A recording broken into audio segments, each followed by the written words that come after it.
Ko kui ngoa ko papsi na mi soriki. Iu ta pe ko ta te mo to pe he fini. O ko te mo fa no mai pe ki ka tama fa pe na ki po tala no. Ko e na to ko ni mai pe he ta lai bi ko fa he hani. Ko fa fi ta fi longo aki. Ko le pe ke lau mai ke ta pa ki na wa ki me si te ula pe ki ai I he fini. Ke to ko ni ke lau konga ko I weekend ni. I he weekend foki ku tau tala noa whika aki mo I tohi e ta wahe ono taha wā ke wahe ono taha ni ma aia koe whaka mā opo ia o historia ki he kau sereti aia nā tau kamata me e ta wahe uro aki ke au mai ke wahe koe ia hono taha ni ma pea koutu I kumahawinga peke tau toi ki hanga whaka mā opo historia o ki kakai koe ni mo I ka hainga koe ni kono hinga ke toi lawa ke osi koia e tohi a e tā o ku mahino le reika te ki tau tolu a historia o e kau sereti. Hange nā tau lawe koi ki mua, I ai he tau ngahare soni mai ki mua. Nā he hoko e tala noa o e kakai koi ni, e hiri pe koia e lo maki I koia o mamani, e he otua o ngawe aki a noa.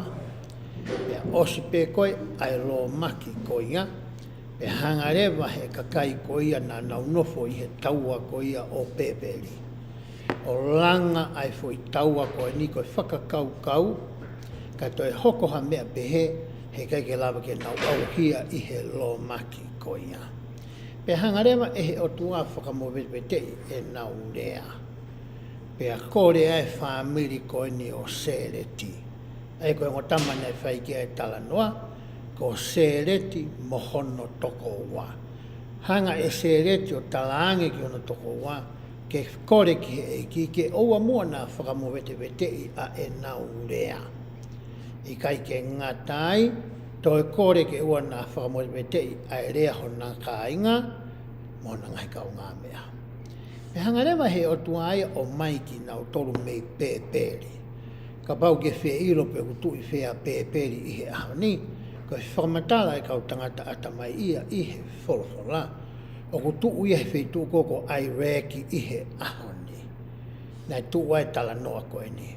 Pea o mai nau tō ki he matātahi, pea o mai nau tō me he matātahi ke whanua o e tala o wha, aia nā tau si tua ko ia mei ai. E he ngahi waka ko ia nā naulanga, e he ngahi fo I maka ko ia nā e ngahi ke nau māma aki, he kai ke tau toi lawe ki tau tolu ia ki ai. He tau lau koe e ta wahe uruaki ke wahe ono tahani ma, koe tau lau e wahe uraki ua mo e tolu, koe tala noa ia koe ki he matakari koe ni. Wahe hono whā o naia, whakahu mai rewa e molo naia e ne ngahi whakakau kau a ana o whikau aki mo re kōti a kau sereti. Wahe hono nima, whai e ne tohi ana ki a social samita. Ai koe ni tohi koe a talangi ki ai mea koe e hoko ki he rea kōti koe I roa koe tohi a molomona I he ahoni. Wahe fiture waia ke wahe hono tahataha, nā tau talano ai tau tō ke ngahi tui kehe I he fo I hako e tolu noa koe he tohi o hoko, nā e mai e molonai I he eta wahe uruaki. E ngahi tui nā nauanga tonu, mo whahinga lelei, mo whahinga maarie, mo tuu maarie, mo merino na ia e kakai koe ni, I he taimo e ngahi tui koe ni.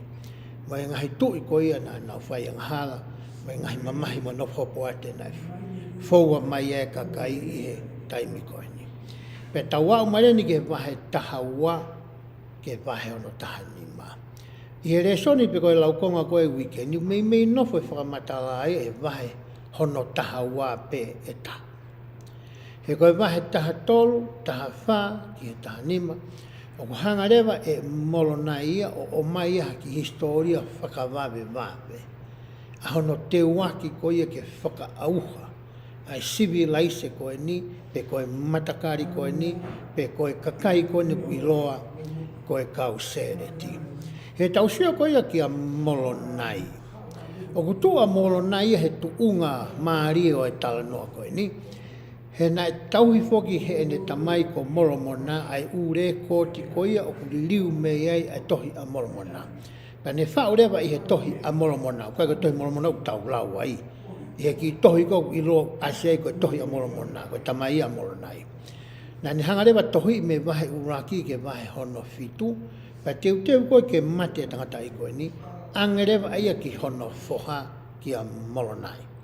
Pea whakaosi lewa e molonai a wahe walu, mo e wahe hiwa ko ia, o e tohi ko ia e ne tamai. Pea na e sio mata a molonai ia whakataha mo e ne tamai, ki he tuunga ko ia na iai e kau ni whai. Mo e whahinga tae tui koe na anau iai. Pea sio lewa ngo tangata ko e ni, ki he kikite ko ia mo e whakahana e whai e he otua ki a teki naua. Ka pau hei kai ke tafoki a kau ni whai, e whakaauha nau tolu me he whanua ko e ni. Na sio ki ai a molonai ia. Pako te moene a uma molonai ko ni ki he re koti ko ia ai kau sereti. Na e toi sio a molonai ia ki he mea tatau na e hoko ki he kakai ko e ni. Ko hinga ko e nau tae tui. Pene hangarewa e molonai ia, o whakama opo ai whakamatala ko ia, pea mo e whakamatala ko ia a ana ai te tau tala noa ki he ngahi wike whakaosi ko ia ka hoko mai, ki he tohi ko ia i loa, ko e tohi a molonai. Ai kulama ke sio mata e palofita ia ko e ni. A molonai, kai ke ngata e whakaauha ko ia hono kakai o ona, ka ne toi sio ki ha civilise na i he nia ki mua ia teki nau toa. Na e whakaauha ko e uhi, ko e uhinga tatau. Ai ko te fito o e re soni pe ko e laukonga ko ia i he wikeni o ku pehe ai. O ku whakahoko ai mea kotoa pe i he tui. Pea wiai whuki mo ki tala teu o mai e he tohi re soni, ko roto beke o hanga o lawat ke kamata ake e tau sio ko ia ki he laukonga e wikeni. Pehe ki tala teu ia. Ko e ngahi ki kite a eta, aia koe palofita whakamuimu ia i he kau sereti, na nenga whakamaa popo ai tohi koe ni, o ku iloa koe tohi a eta au tau tā anua ki ai, e ngahi wiko ni ko osi. Ke kakai sereti na e maongo onga mo whakau. Kono whakarea taha, na e ngahi ki kite mo e ngahi tala ofa. Na hanga e eta whakahangi ki he kakai ko e ni. Ka hoko te lau koe a tala teo. Nā ne tala mo oni ke teki nau tolu, ai mea kotoa pe talu me he kamata anga ko ia e tangata. Nā e tala noa e taia ki he whakatupu ki a ātama mo iwi. O rere mai ai e ne re ko ti ai. Pe hange ko mou mea ina pe he molonai. Hei kai ke utoi hanga ea whakamatala ia, he kono hinga ko osi hiki ia, e he ngahi re kod ko ia ku mou mau. Hoka te lau ko ia ai tala teo. Nā ne tala mooni ka teki nau tolu, nā ne tomua ka mamata ki he ngahi aho o kalaisi, mo e seu sarema fo ou, e he ngahi aho ki moini. Ko e tahaya ngahi mea na e sio ki ai tangata ko e ni. Matui whoke tau whaatala noa ki mua, na tau whakapapau i ai, na kei ke iaha whainga maari e o e kau ni whai mo e kau rei mana, ke naulau e tohi koni talawa i he ahone. Aia na e whai ai ngahi tala noa ia ko e ni, e he kau tangata ko e ni, o tuhu mai ia ki hota taimi ko ia o ki taua. Pea hoko te whamatala ai tala teu. Pea nā anerea ki he amanaki ki ha maama o kulelei ange. Io, ki ha nofo anga i he tou kupu o e otua. Sioa eta ke tuunga wei a hono kakai, tuunga koe te nau wiku ki ai, e whakaauha katoa ki nau toa. Ka neongo ia na e whai werenga pe ai tangata koe ni, ko hina e toi sio atue ki ha nofo anga o kuikai ko nofo anga e whakatangata e he moui whamateria koe ni. Hoka te lau koe ia a tāteo. Ka na e whakasitua i e he kakai sereti, e ne ngahi rea, i he ohinga tatau pe o ku whakasitua i ai, e he kakai, ai ngahi ki kite, a kau tamau e ki ai otua. Na e hoko ki he kau sereti, na nau tō mua mai ki he whanua ko ni e tau i wafi wangi au ki mua, pea alo i a kalaisi. Toi hawari hai mono family. Nau mawahe me se usare mai tai ono ngiau ki mua pe aloe kalaisi. Pena nau tuuta mai ke whanua tala whae tau nima ngiau ki wanoa ki mua pe aloe kalaisi. Pe hoko ai mawaiua koe ne family koe ni. Pe nai ki kite ai ari hai, ani whai, o whekau aki moe me e hoko ki he kakai, o ka pau te nau whakasitua, e kau tamai eki ai eki. Me tatau pene hoko ki he kau mūreki. Tau nima ngau hiwa walu ki mua pia alo ia kalaisi, nau mawahe mai tomi se usaremu.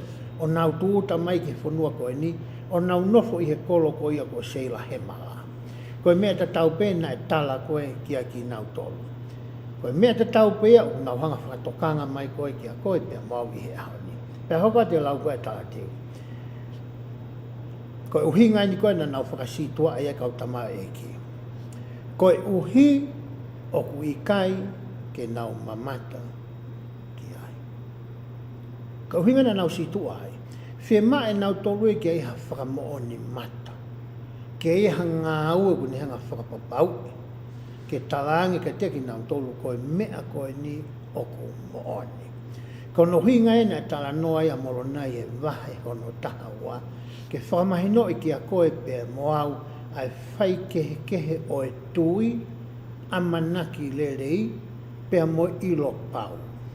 Ka pau ke whie mau hangahi potfofola ke tokoni ki o ako ko ia ai te whitoi toka te rine o e tui. Te ke mau ia koe tohia ala maa vahe hono tolu wa. Kai te ke alu ke tohia hepe lu vahe hono uruaki.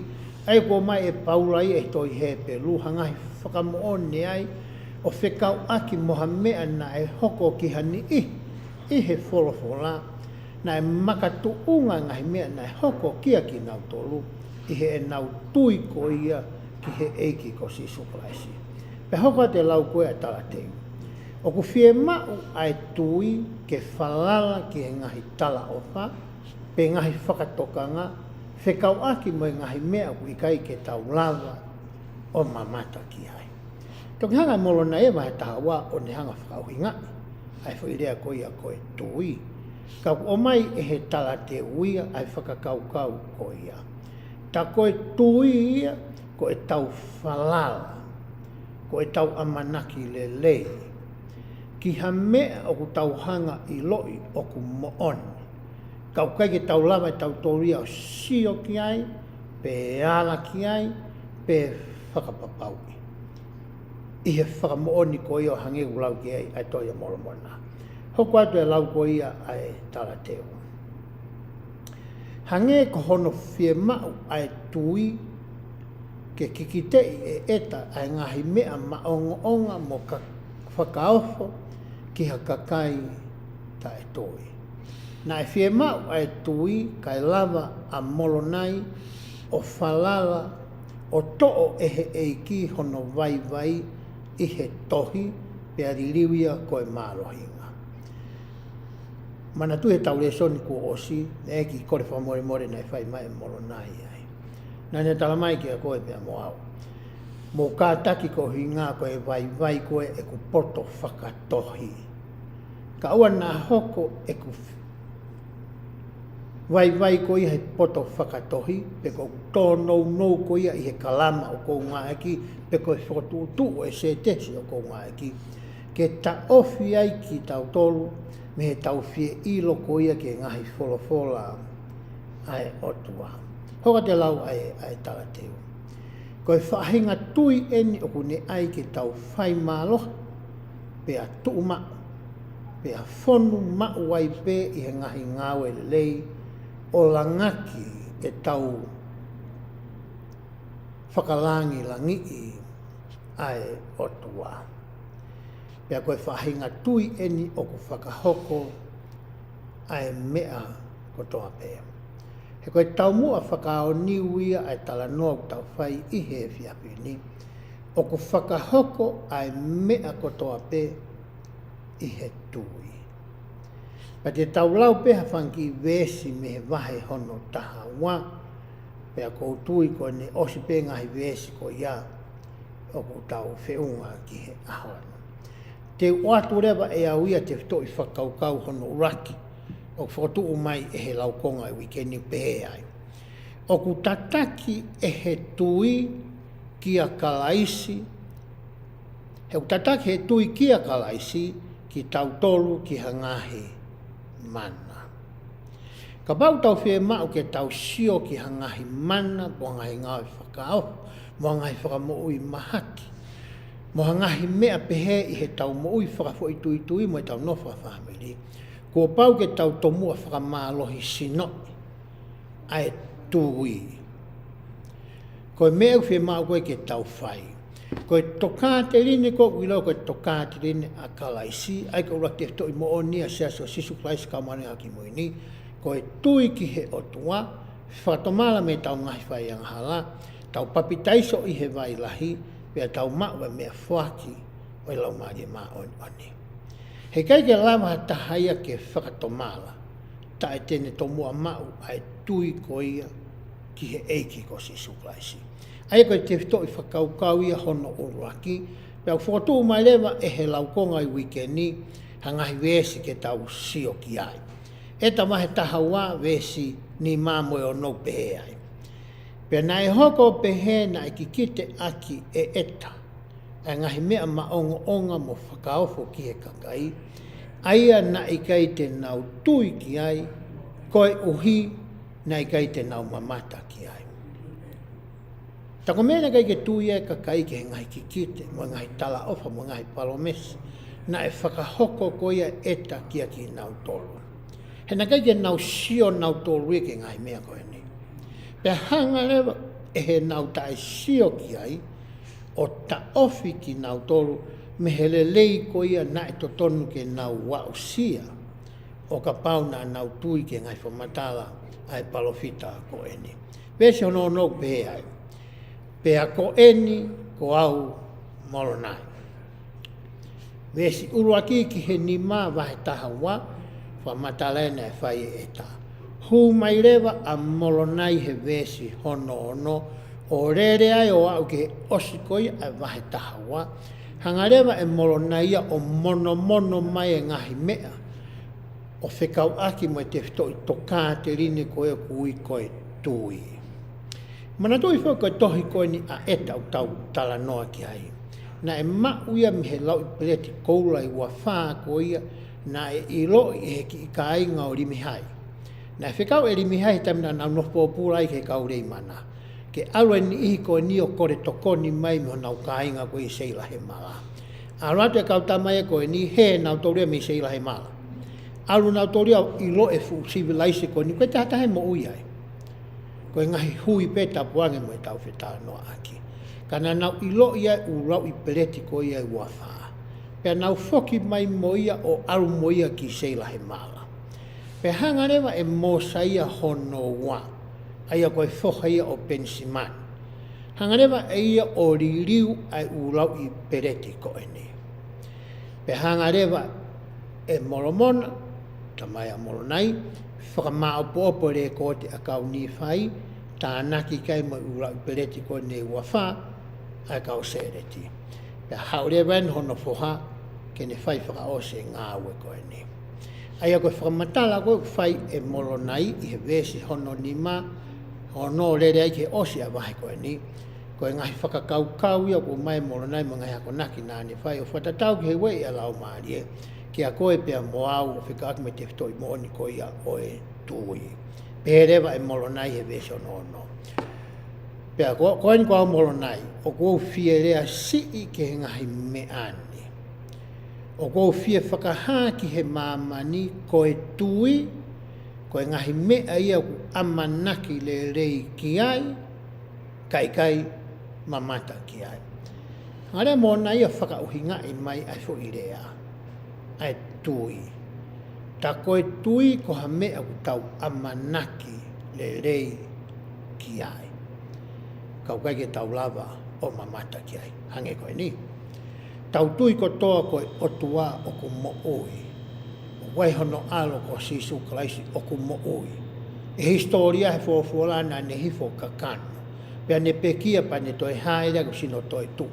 Te kia tahai e tau tolu he ahon te tau sio ia sisu kalaisi. ka ku tau tui o whalala e tau whakawa e tau tui i he ngahi historia mo ngahi rekoti na e tau e he ni ihi na anau mamata tonu. Ki he ki he tamina nei he nei i he kakano mo tamina ne toi tuu ai ko ne sino toi tuu. Ko e whakamatala ai ni ihi ko ia. Ai kau sio pau ko e mo sio mata ko ia o ku whakama e ai e tatui ko e a taua i he ahone. Nea ngom teke ta sio taua ai. Uhinga pehe whakamatala ko ia molo nai. Ko e tuia ko te whalala. Ki ha mea o ku talamai e hatake. Pe ko hatama na e sio i he mea ko ia ne whamatala i kia koe pe moao. Pe makatu ai a e tatui. Hange ko ta lau koe fofola. O kui kai ko toko taha pe ku ne mai whakamatala ko ia o whikau aki moe sisu kalaisi. Ko ha whakamatala aha tola. O makatu ai e ta whakawa e tatui ko a taua i he ahoni. Hoka te lau koe vesi. Ko ia. Oua te mou whakakikihi i ha mea koe uhi, ko i kai te mou mamata ki ai. Ko whi nai ena tamai koe molo nai. Koe ngahi mea ia, na ke whi tau sio tau tolu ai. Ko mea bea ku whie mau koe ki a tau tolu tau whatongi ia, koe tau hanga whakatotoro. I he wholofola, i he rea kau palofita mo ui, ko ki nau tau te nau hanga o mai a ngahi mea ko ia ngari o ku ha molofia o ku au fia ki he tau sio. Ko whetu e te tau whai kei ai kumi. E taimira he tau o ke ngahi kalasu tau o koe ki ai. Te ke hanga he e kia whakaha mai ai tari ke whehui ko ia. Pe koe whakahino ke ono whai mea ko ia. Tau nofo tau tolo whakikiki ai. Hinga pewa matala ko ia molo nai. Oi whamoreka tau taimi he ngahi mea ko ia. Hoka te lau koe vesi. Ka kui kai te mou mau ha whakamo oni, kai oua ko hiri hono ahi ahi. Aho mou tui. Alamaa mahe tolu au tāno alamaa ke tō koe te ngai akau. Ke he anga ko ia e ne tupu. Pea talamai foke alamaa ai. Where whapitani unga ke alamaa ko experiment. Tamai alamaa ia. Ahi e ne rea. Ko whonga pete ki roi pe kumori pe kuloi. Kono whakarea taha, hanga whakaaonga i ho mo ui whakaaho. Ke sio pe oku ngā ue, pe i kai. Toi talamai rewa e molonaia i he whiwhini ki a koe pe a moa. Ko pau ke tomua ahi e tatui a taua ia. Pea toki lawa rewa ke ta sio, ke ngahi whainga maarie mo ngahi palomesi, o hanga he eiki o toko naki maaki taua. I he ku whakaukau ki he tau tānoa koe ki he efi a whini, o ku alu ku mana tū ke taimina ki hoko ai whakatamaki ki o ku hoa. Pea he taimi koe nai mahino ke te au hange peo koe ke fu whainga maarie whainga koe e whai e he kau toke tā. Koe tala noa e toke tā ki a te au, koe whainga koe te nau whai pe set pe ni manoa, pe e ngā ue, pe e kai. Koe wheu rewa na ange ki ai, ka pare kai ke ahi e mea ke tala mai, koe hā rewa pe seti o e ne mo ui. Ta mai toke tā, mahalo peko e mate ia. Koe tangi ai e koe, pe seti ni manoa koe nā. Koe taimi koe nā ku hū mai e ki he mea rea rea. Koe taimi ea nā ku. O ngoi ki he ku tui ko a aku. Hange pe ku kai ke eo, hange pe ku vei wā pe ku tui. Ka nā ku ilo e a uia, ai tui ko ku hoa mālohi a nge i hau. Ko ia nā ku whai rewa e kore ki he eiki. On behalf o hoku hoa. Hai koe poke la vai a rea. He tau nofo whakaahawa tau tō mō tau ngai whāmiri. He tau hoko koe tamai. O koe ngai mea ku hoko tau ngai whāmiri. Ko tau ngai mari, tau whānau. O hanga he e ki o ahi i ai. Ai e tau tui. Pai toki o mai rewa ai fwoi tāpu aki. E toare mai whakawa te awa taha. Taimi koe nei whakahua e palopita ko sa samita. I he pirisone ko i e kātesi. Na e hanu. Ai tō tāko. He kono hinga na ne sio eke ke ne fai le lei ko ia mo i ko ne whenga ka no le lei taha ke tauhi ne mo i ke maa o ni ko hiko whatongi au kui ai ke te mina e hoko mai ai koe ai ki nofo pōpula na e hanu tō kua e palofita kai ke hanu pe iai pe kai toi launga ko e kāinga watu ko tari maaria na e whai e ki ke palofita ko ki whaingata a kou ke whepaki pia moia e taimisi i pēia. Ka te ke mau e koe ngahi le lei lahi pia mea ai. Nea ko naki nai whae paula ke kakai koe korini tō. Pene hanga whae taki a sport olimpiki. Ki he teu koi a kau sporti. Nane pehe paula ai. Koe whanki mamahi maa maani aia oku osingo fua pēe. Tene whakatupu maa mō tōru, hangahi tāpua ki mga ngahi le lei mamafa mo lahi a pito. Ko whakamatala ko mai koe e molo nei i he ahane. Tai mlehu tau kore atu koe ki he eiki. Ko hiko tau ngahi whainga tā ia. Tau whaamu tau tolu ke tari mai he wawe taha, pea tari mai he whaunga ko ia u tau loto koe mo whaamu ki ai. Ka kuhanga he eiki a whakatoloi, pe Spencer tau diu kimpolo ko tahe ka o palofita iho tau siasin. Ka paune hanga he iki o tari e tau kore kotoa pe. I he foi taimi pe ko ia.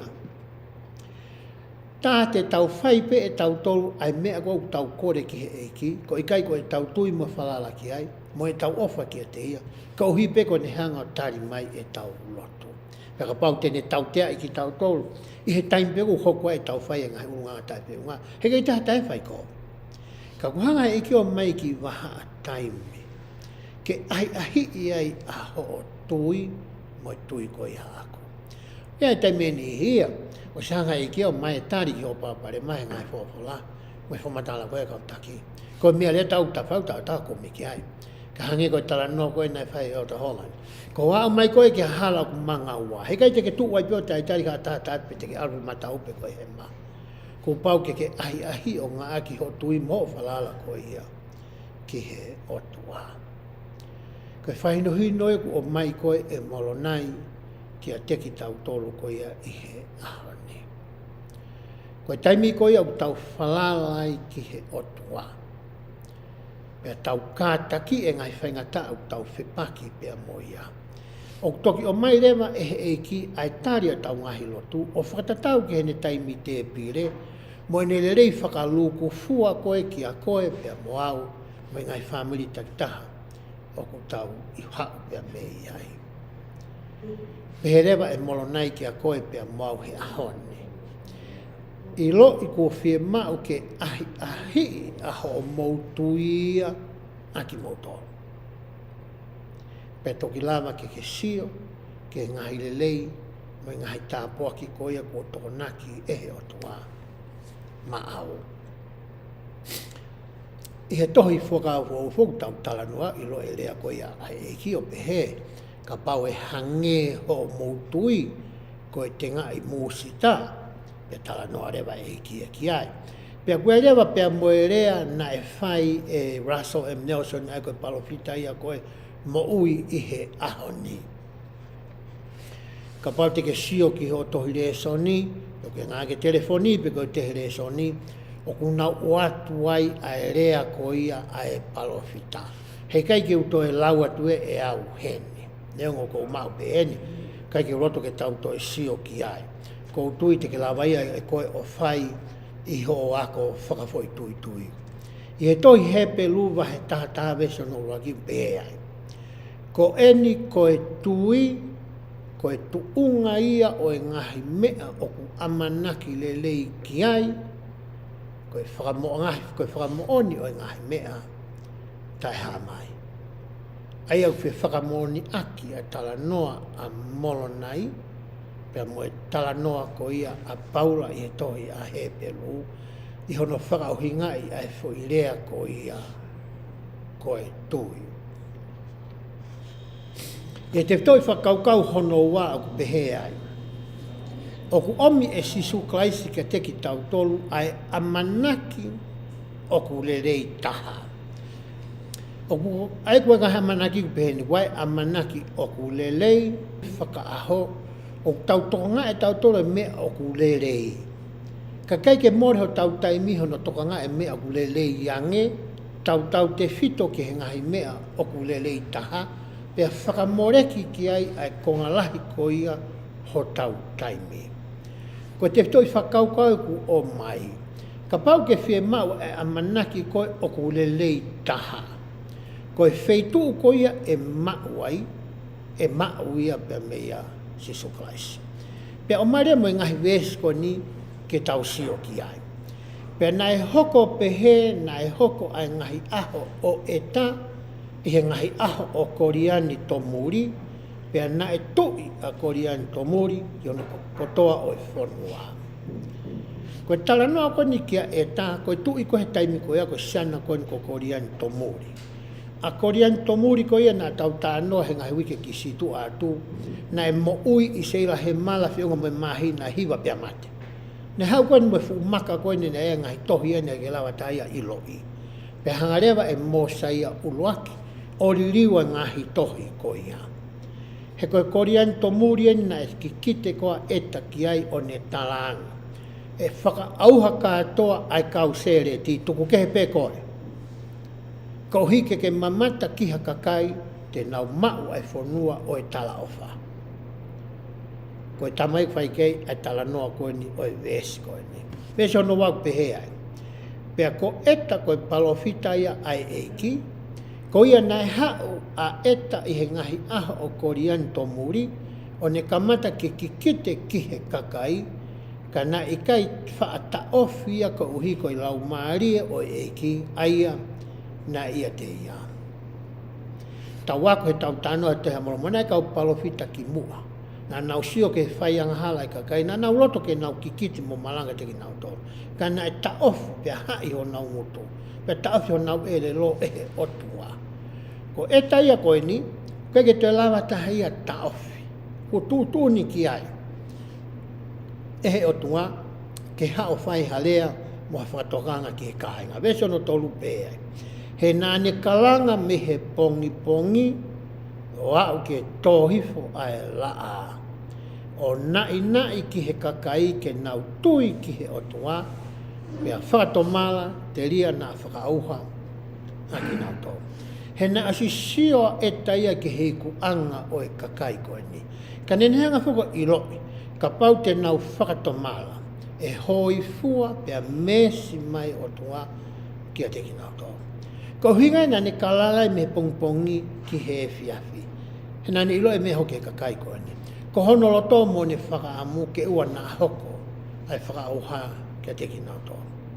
Ke nau tui, ke nau whakatomala ki he otua, ke whakahauwhi ki nau tolu, me he tautea koea kua tokonaki, e he tui o e ngahi kautau maa ki nau tolu. Hoka te tala noa koe lau koe ia ai vese.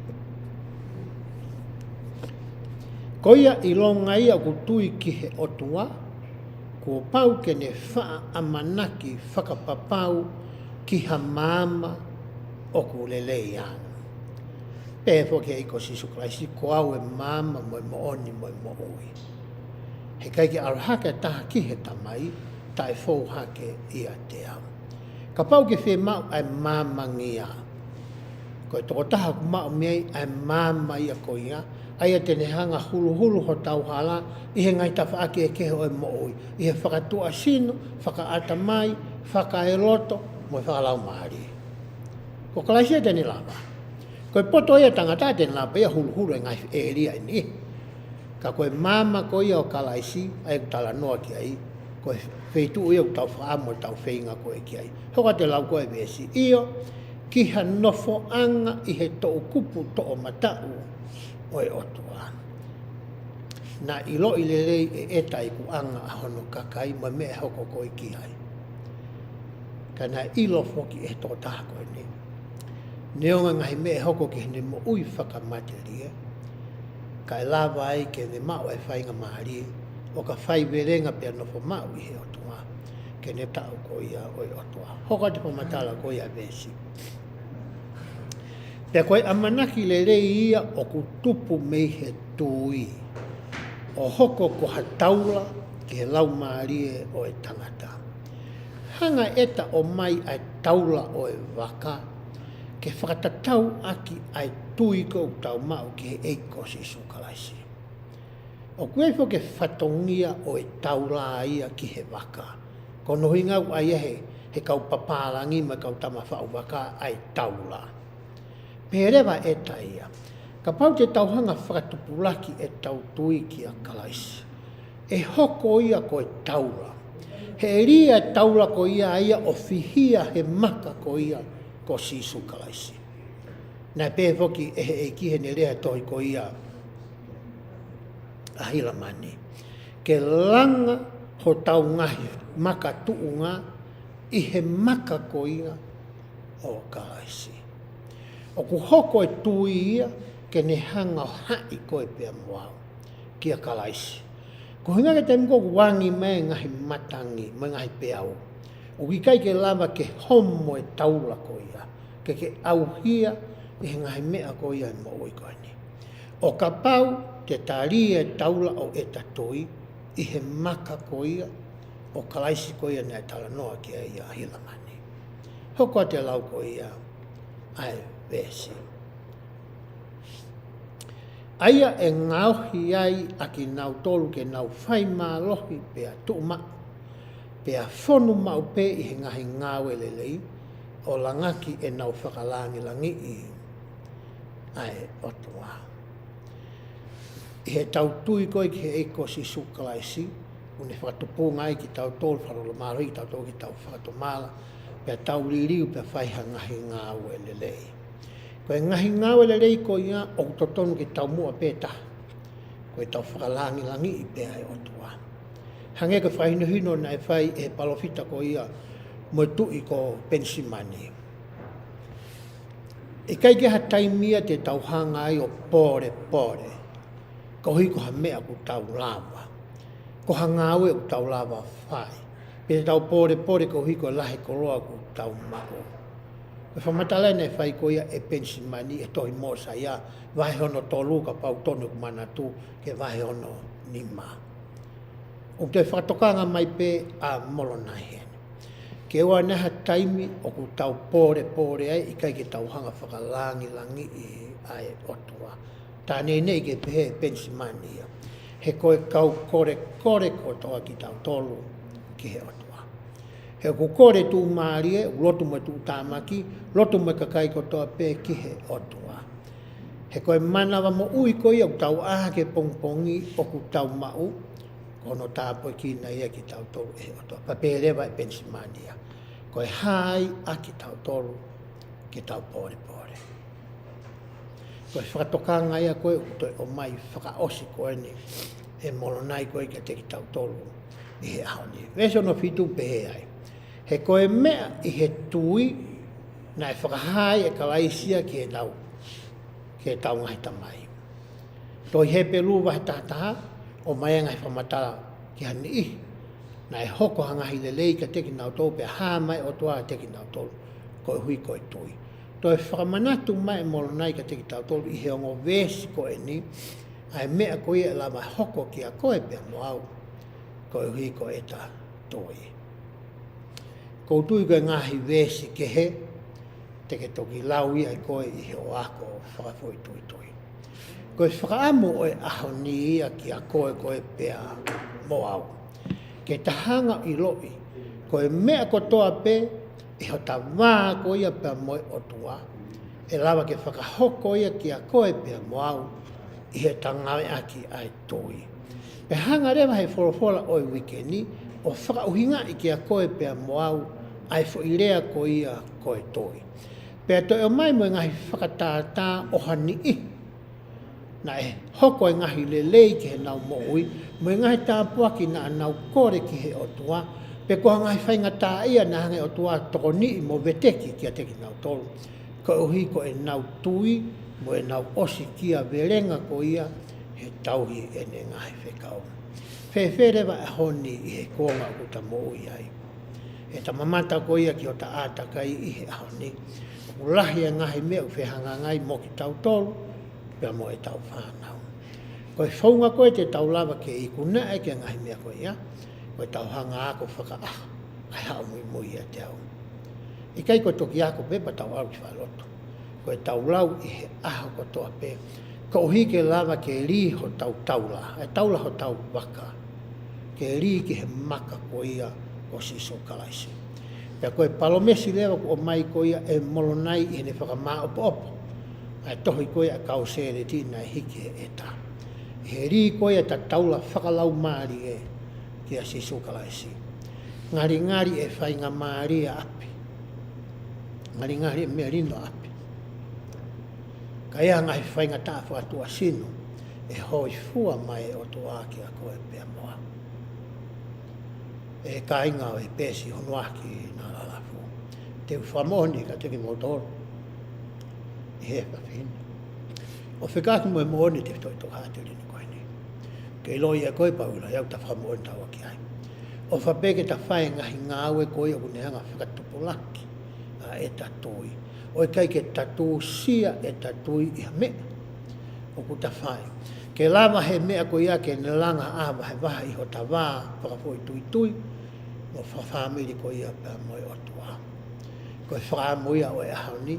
Koe kore ia moe loto o kou o atu. E wapa siso klaisi. Amen.